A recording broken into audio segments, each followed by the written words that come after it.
జనాలు పిచ్చోళ్ళా? లేకపోతే నేను పిచ్చోనా? నాకసలు అర్థం కావట్లేదు. థింగ్ ఏంటంటే, మనకి గృహజ్యోతి పథకం కింద 200 యూనిట్లు ప్రతి ఇంటికి ఫ్రీ కరెంట్ బిల్లు కట్టనవసరం లేదు అని చెప్పేసి ఎలక్షన్స్ ముందు చాలా ప్రచారం చేశారు. ఇప్పుడేమో ఒక అప్లికేషన్ ఇచ్చి అప్లై చేసుకోవాలి అని చెప్పేసి అన్నారు. సరే అప్లై చేస్తాం.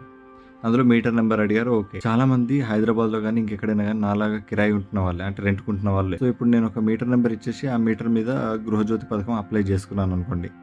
రేపు పొద్దున 6 నెలలకో, 7 నెలలకో మా ఓనర్ ఏదో కారణం వల్లనో, లేకపోతే ఇంకేదైనా కారణం వల్లో నేను ఖాళీ చేయాల్సొచ్చింది. వేరే ఇంటికెళ్ళాల్సొచ్చింది.